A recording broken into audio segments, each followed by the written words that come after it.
Hey, Weekly Walk viewers.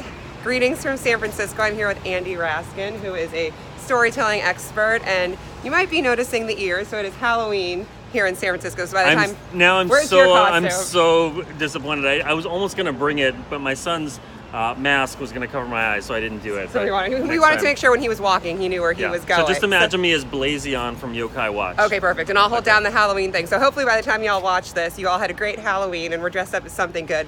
So all right, I feel a little pressure because I'm with the storytelling messaging expert. So hopefully I don't mess these questions up. So what You're makes doing you great. Okay. What makes you a storytelling expert? Why does everyone come to you for that? Well, I totally don't feel like it. So considering like the way I started, so the way this all started was that I was actually pitching VCs. Okay. This is like 20 years ago. Okay. And .com years, and I sent a pitch to a bunch of VCs, and one of them wrote back to me, Andy. I rate every business plan I get on a scale of 1 to 10, and yours is a 1. And he wrote in parentheses "worst" in case we thought maybe 1 was the top of his scale, And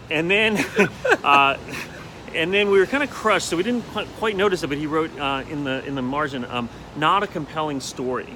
And a few weeks later, I was walking by this Barnes & Noble in Manhattan, and I see this sign in the window, and it says, "For anyone who wants to tell a compelling story." And there's an arrow to these books, and they're screenwriting books. And so I buy the books, and it's okay, we have nothing to lose, and we rewrite the plan kind of based on what they're saying. And everything changes. We start getting invited to pitch, the pitches go better, and we had a term sheet from some pretty good VCs. And this was the beginning of it. It evolved over the years, but that was kind of how it started. Later, so it was actually by me actually being a horrible storyteller. But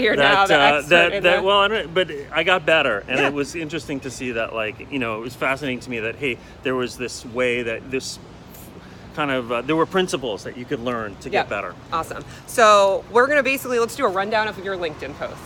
I'm going to do a rundown. I was stalking Andy on LinkedIn. So recently you posted about how the sales deck is kind of the number one tool. It's the foundation of a company. Can you sort of dive a little bit deeper into that? Yeah, in my career, I've been on the receiving work of a lot of messaging work, where a consultant will come and give like a platform for everything the company's going to talk about. And often it would come in the form of like a positioning statement or some sort of like pyramid of messages, some shape or something.